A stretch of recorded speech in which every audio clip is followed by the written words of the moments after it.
dado cita una vez más en este lugar, Señor Jesús, para poder ser instruidos con tu palabra, Señor, la cual te pedimos, Dios, que sea de bendición y de edificación para nosotros, para nuestras vidas, para nuestras almas, Señor, para tener un mejor entendimiento, Señor Jesús, de las cosas que están a nuestro alrededor, Señor, y siempre viéndolas, Padre Celestial, a través del único espejo, Señor, que es tu palabra, Señor Jesús, a través del único binocular, Señor Jesús, que enfocándolo correctamente nos hará ver la imagen exacta y perfecta, Señor. Ayúdanos en esta mañana, Padre. Bendice a tu pueblo, Señor Jesús, a los que faltan por llegar. También te ruego que tu Santo Espíritu, Dios, les bendiga, Señor, y que los pueda traer con bien, en el nombre del Señor Jesucristo. Amén. Dios bendiga a cada uno de ustedes. Les saludo en el nombre de nuestro Señor Jesucristo. Bienvenidos a esta escuela dominical. Vamos a ir al libro de Isaías, el capítulo 29. Isaías 29, todos sean bienvenidos en el nombre de nuestro Señor Jesucristo. Isaías 29, 4.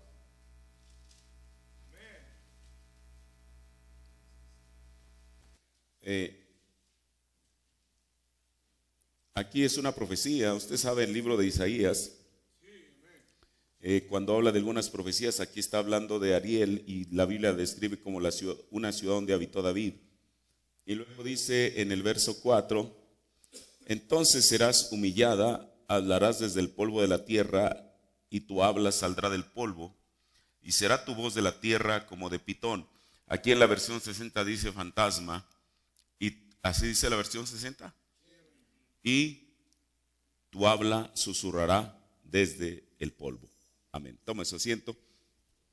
En esta escuela dominical, vamos a hablar a partir de hoy una serie de temas sencillos o quizá no tan sencillos, pero que cada domingo estaré tratando de abordar un tema diferente, a menos que el tema sea extenso y que así lo requiera, estaré tomando más de 2 domingos. Y en esta mañana quiero comenzar con algo que a lo mejor para usted pudiera ser intrascendente, pudiera no tener importancia, pero todo lo que la palabra de Dios nos dice tiene importancia. Y yo quiero hablar un poquito de esto. Ya lo hablé tiempo atrás, lo incluí en una serie de sermones que titulé Dimensiones, que prediqué hará cosa de casi 3 años. Y bueno, aquí yo quiero hablar sobre esta clase de escuela dominical es a base de una pregunta. Y esa es la pregunta de que ¿existen los fantasmas? Si usted ha venido o estaba aquí hace 3 años, ya se acuerda que una vez hablamos de esto, ¿verdad? Y en esta mañana quiero hablarlo como una clase de escuela dominical. Quizá usted diga, bueno, eso no está en la Biblia. Bueno, vamos a abordarlo un poquito a través de la palabra de Dios. Mire, para mucha gente esto es algo imaginario, porque mucha gente no quiere creer en el reino o la esfera sobrenatural, porque el hombre regularmente siempre está en el reino natural, o sea, lo que puede ver, lo que puede palpar, lo que puede oír, lo que puede gustar, aquello que sus 5 sentidos le declaran. Pero sabemos, y el mundo está lleno de evidencias, que no solamente nosotros estamos viviendo en un mundo natural, sino que hay un mundo sobrenatural. Y bueno, la Biblia es abundante, desde luego. ¿Por qué? Porque el centro de la palabra de Dios es Jesucristo, es Dios. Y Dios no es un Dios natural, es un Dios sobrenatural. Entonces, para mucha gente esto de los fantasmas pudiera parecer algo imaginario.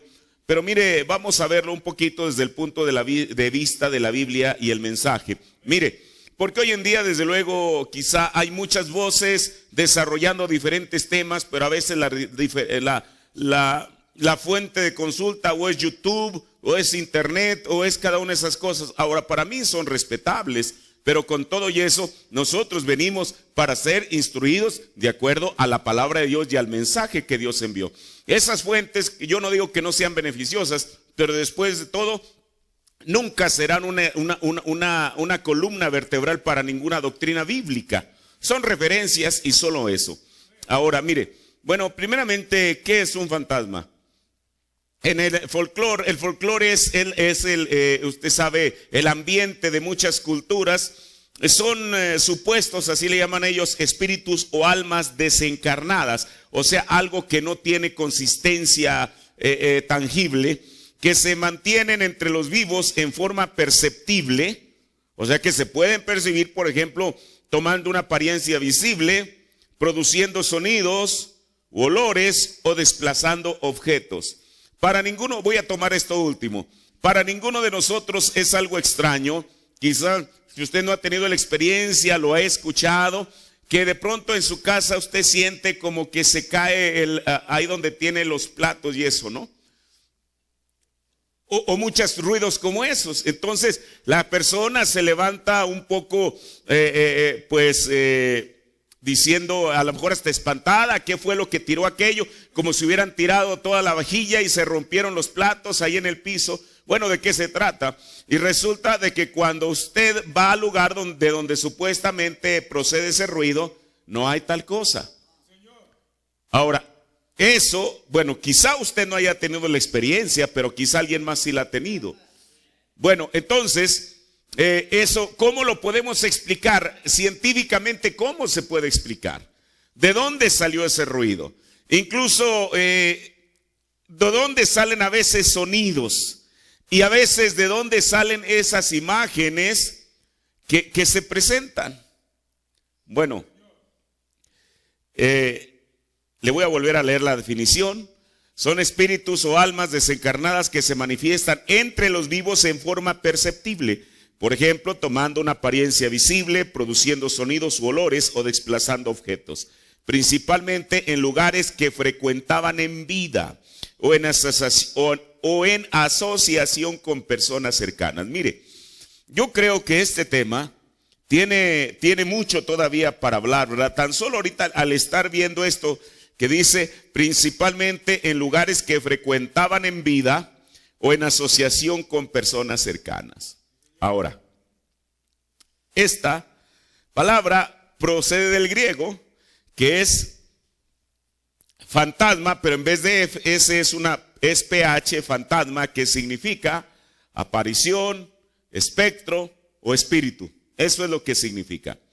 Ahora mire, en estudios recientes indican que muchos de los occidentales, o sea de esta cultura, de este lado del continente americano, creen en fantasmas. En Estados Unidos, donde la gente, bueno, aparentemente tiene un mejor nivel de cultura, digámoslo de esa manera, tiene más accesos a muchos medios, la gente está mejor informada, etcétera. Una encuesta demostró que un 32% de los habitantes de Estados Unidos creen en la existencia de fantasmas. Ahora, pero para nosotros no es importante ver si la encuesta es mayor o menor proporción lo que la gente cree o deja de creer según respecto a una cierta cosa. Para nosotros lo importante es qué dice la Biblia. Si es que acaso la Biblia habla de eso. Bueno, mire, la palabra fantasmas en la Biblia aparece 4 veces. Ahora, si fuera algo producto de la invención humana o de la imaginación humana, Dios no tendría por qué incluirla en su palabra. Es más, hay cosas que ni siquiera están en la Biblia, digamos con un nombre específico, pero que son reales. Algún día vamos a hablar de ello. Por ejemplo, los platillos voladores. La gente se rasca la cabeza, unos diciendo que sí existen, otros que no existen, etcétera. Pero sin embargo, y la gente pudiera decir, alguien que fuera fundamentalista, dijera, ¿dónde está en la Biblia la existencia de platillos? Bueno, si uno toma lo que el profeta dice, porque para nosotros el mensaje es la Biblia revelada. Si uno toma lo que William Branham dijo, ¿dónde él los coloca? Escuche, él los coloca en la Biblia. ¿Y dónde los coloca? En una profecía de Joel que es citada en el libro de los Hechos. ¿Ve? Donde la Biblia habla, mire, pues no es el tema, después lo vamos a tomar, de vistas horrorosas o espantosas. Entonces, eso está en la Biblia. Aparte, claro, del significado que el profeta nos dio, desde luego, ¿verdad?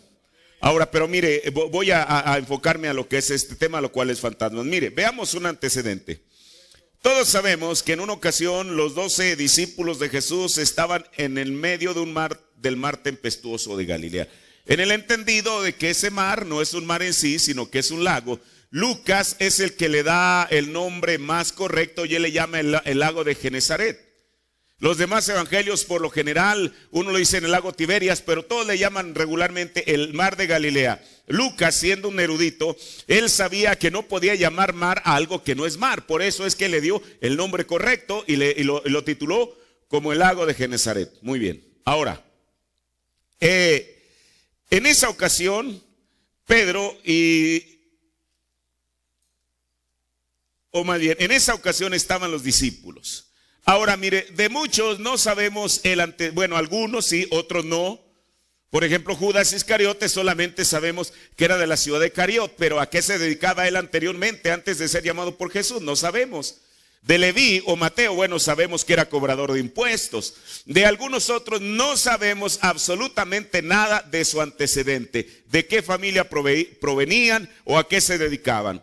Sin embargo, hay dos hermanos en la carne.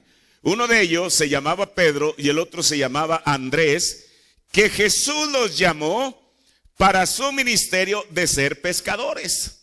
Ahora, ¿qué es un pescador? Bueno, ahí va implícito el nombre, una persona que pesca. El asunto es que ellos, el profeta nos dice que desde muy jóvenes, desde muy niños, ellos se dedicaban junto con su padre a esa tarea, a ese trabajo, a esa actividad.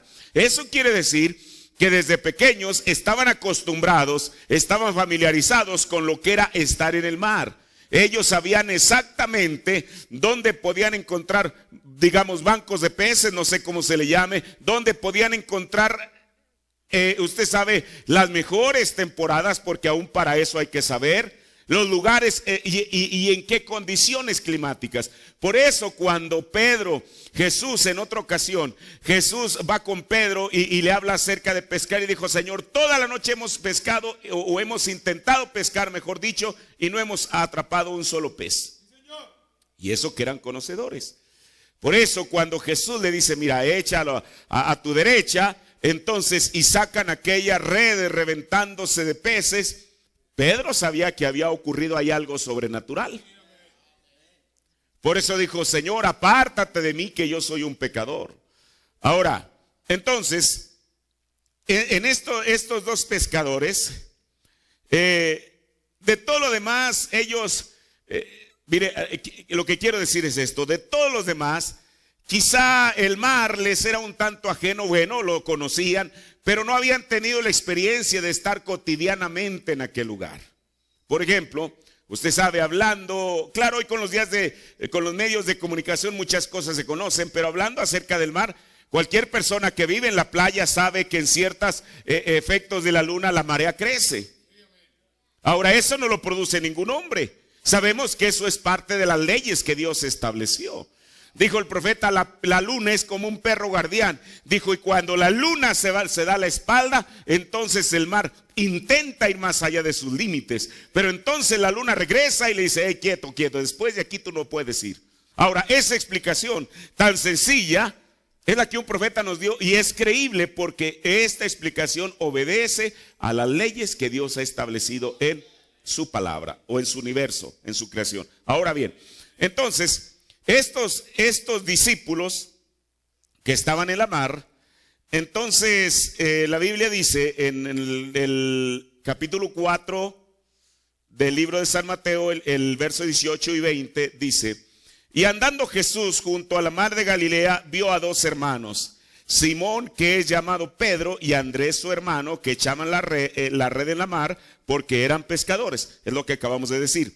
Y dice: les venid en pos de mí y os haré pescadores de hombres. Entonces ellos, dejando las redes, le siguieron. El hecho de que ellos hayan seguido a Jesús en aquel llamamiento no quiere decir que ellos se habían olvidado de todo aquel aprendizaje que habían tenido en aquel mar de Galilea durante tantos años. Pero esto sirve como referencia, porque entonces, al menos estos dos discípulos, no era la primera vez que estaban en el mar entre las grandes olas provocadas por el viento fuerte. Quizá en muchas ocasiones de su vida les había tocado tener esa experiencia. Pero en esa noche, escuche, era de noche. En esa noche en particular, ellos estaban en la mar, y dice la Biblia que a la cuarta vela de la noche. Ya lo hemos explicado, que en la antigüedad o en los tiempos de la Biblia el tiempo o el horario se medía distinto a como se mide hoy en día. Por ejemplo, Jesús dijo en San Juan el capítulo 12 a manera de pregunta, ¿no tiene el día 12 horas? Hoy en día la gente pudiera decir, no son 12, son 24. Bueno, pero estudiémoslo de acuerdo al tiempo de Jesús. O sea, el mundo en el tiempo de Jesús, voy a ponerlo de esta manera, ojalá y me salga un círculo lo más. Vamos a suponer que este es el mundo. Hay una parte que está oscurecida. ¿Por qué? Y otra iluminada. ¿Por qué? Bueno, porque en la parte iluminada, esto es elemental, todo el mundo lo sabe. Porque en la parte iluminada le da la luz del sol. Cuando Jesús dice que el día tiene 12 horas, Él lo midió de esa manera, que esas 12 horas eran de aquí a aquí. O sea, el tiempo que la tierra duraba iluminada. Bueno, pero entonces la parte oscurecida de la tierra, ¿cómo la medían? La Biblia le llama vigilias. Así le llama vigilias o velas, o sea, vigilar. Eso viene de vigilar, vigilia. Ahora, aquí son 12 horas. Sin embargo, o sea, esta parte, la mitad de lo iluminado del mundo. Sin embargo, a esta parte oscurecida, ¿cómo dijimos que la Biblia le llama? Vigilias. Y estas vigilias eran separadas en cuatro vigilias. Y estas 12 horas, mire, usted sabe que aún hoy en día el horario judío es de 6 a 6. De 6 de la mañana a 6 de la tarde. De 6 a 6, que son 12 horas exactamente a las que se refirió Jesús. Estas 4 vigilias, o sea, esta parte, digámoslo, voy a ponerlo solamente así para que todo lo podamos entender. En estas 4 vigilias en que se dividía la noche, la primera vigilia, alguien puede ayudar, si esto era de 6 a 6, si aquí a las 6 de la tarde terminaban las 12 horas a las cuales se refiere Jesús en San Juan, creo que es San Juan 12:2 por ahí, 12:3. Muy bien. Si aquí terminan las 12 horas del día, entonces al terminar las 12 horas de las cuales habló Jesús, allí inmediatamente comenzaban las vigilias. O sea, no había un lapso ni una brecha de tiempo. Terminando una cosa, comenzaba la otra. Entonces, si esto era de 6 a 6, entonces quiere decir que la primera vigilia tenía que comenzar a las 6 p.m. Y como eran 4, vamos a dividirlo en estas 12 horas restantes en 4 partes iguales. Entonces la primera tendría que ser de las 6 a las 9 de la noche. Esa es la primera. La segunda vigilia comenzaba a las 9 de la noche y terminaba a las 12, que ya son de la mañana. La tercera vigilia comenzaba a las 12 de la mañana y terminaba a las 3 de la mañana. La cuarta vigilia comenzaba a las 3 de la mañana y terminaba a las 6 de la mañana. ¿Para qué? Porque es un ciclo. En cuanto terminaba la cuarta vigilia a las 6 de la mañana, comenzaba a transcurrir la primera hora. ¿Estamos de acuerdo hasta ahí? Muy bien. Ahora, la Biblia dice que ¿en cuál vela estaba Jesús? A la cuarta. Quiere decir que Jesús les apareció a sus discípulos entre las 3 y las 6 de la mañana. Ahora mire, esto tiene un sentido. El hermano Branham nos dijo que la luz empuja a las tinieblas en el mensaje Shalom. Y usted sabe, la luz o las tinieblas nunca serán más poderosas que la luz. en lluvia temprana y tardía. En muchos de esos sermones el profeta nos habla de esto. Ahora él nos dice que a medida que la luz va empujando a las tinieblas, dice que las tinieblas se condensan más, o sea, se hace más oscuro. Por eso dijo el profeta, ¿cuál es el momento más oscuro de todo esto? Dijo, cuando está a punto de salir el sol. Ahora, escuche. Entonces, si Jesús aparece entre las 3 y las 6 de la mañana, era cuando las tinieblas se condensan, hacen fuerza, porque no quieren ser hechas retroceder por la luz. Mire, todo lo natural es un tipo de lo espiritual. Las tinieblas no quieren ceder a la luz, pero sin embargo, la luz siempre será más potente que las tinieblas, aun cuando sea la luz de un pequeño fósforo. Así de sencillo, hermano. Entonces, como las tinieblas se aferran a no querer ser desplazadas, unen todas sus fuerzas y aquello se pone más oscuro. Ahora, digo esto como un antecedente, porque si es a esta hora cuando Jesús les aparece a sus discípulos, cuando todo es más oscuro, entonces era el momento, o no el momento, bueno, en el cual ellos, al ver una silueta dentro de lo más oscuro de la noche, no la podían distinguir. Porque no que ellos no conocieran a Jesús, ellos lo conocían. Pero debido a la que las tinieblas se habían condensado tanto, entonces ellos no lo podían reconocer. Por eso en San Juan 14, verso 25 dice, voy a leer del 25 al 27, perdón, Mateo, no es San Juan, Mateo 14, 25 al 27. Mire, ¿sabe qué? Permítame, porque no quiero dejar esto así nomás. Déjeme ver, hay una escritura que yo he tomado en muchas ocasiones aquí mismo de los evangelios, donde aquí está en San Marcos el capítulo 13. Mire, San Marcos 13, verso 33 al 36 o al 37. Mire, recuerde, mire, es que a veces una escritura uno lo lleva a otra, o yo puedo traer aquí mis notas, pero siempre es importante el dejar bien establecido esto que quiero decir. Mire, en San Marcos 13, 33 dice Jesús, mirad y ved y orad. Perdón, mirad, velad y orad, porque no sabéis cuándo será el tiempo. La palabra velar se refiere a vela de la noche, desde luego. Porque no sabéis cuándo será el tiempo, o sea, de su venida.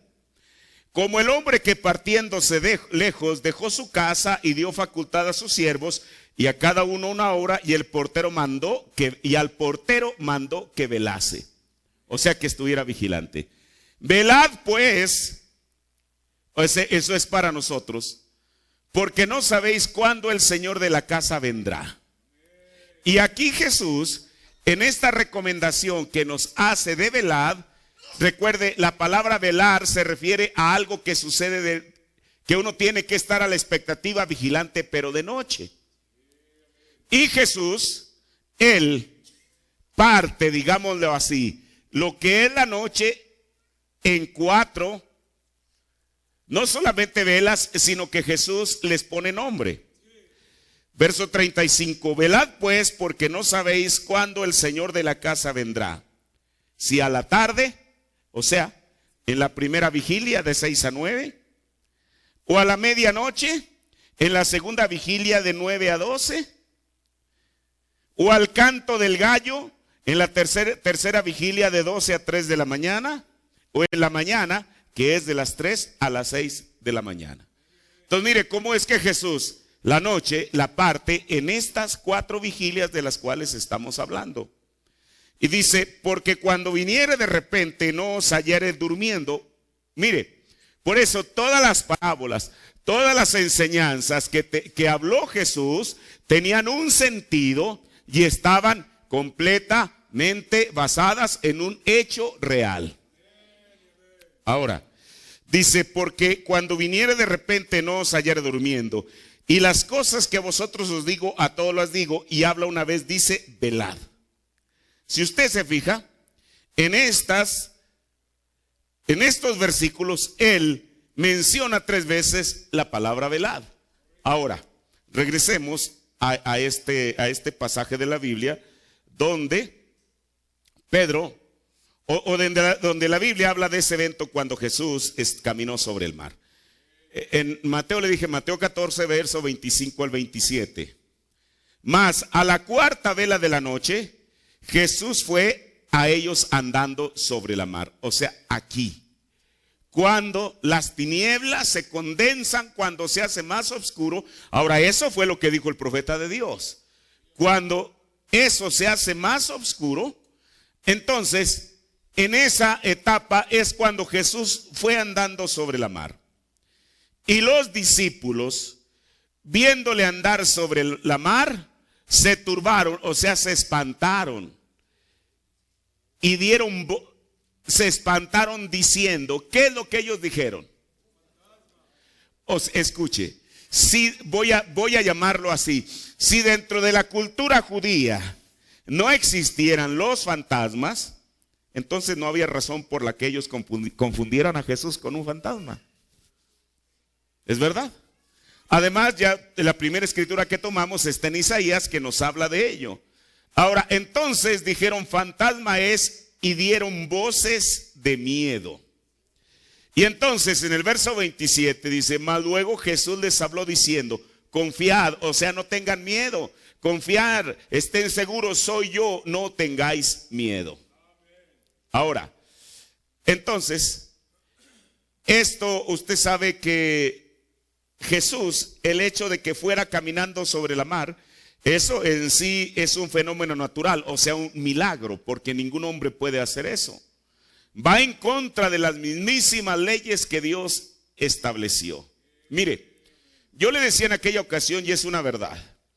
Por ejemplo, hoy en día, si usted va a una playa, bueno, usted contiene la respiración y se puede mantener a flote. Usted no puede estar respirando y al mismo tiempo intentar mantenerse a flote. Pero hay un lago, que también se le llama mar. Hay un lago en el mundo que es el Mar Muerto. Yo estuve ahí hace muchos años. En el cual una persona se puede tender sobre el agua como si estuviera acostada en el piso o sobre una cama, respirar naturalmente, no tener una cámara de llanta, no tener un salvavidas, absolutamente nada, y se mantiene a flote. Solamente en ese, bueno, ¿dónde es eso? Le llaman el Mar Muerto, que es un lago también.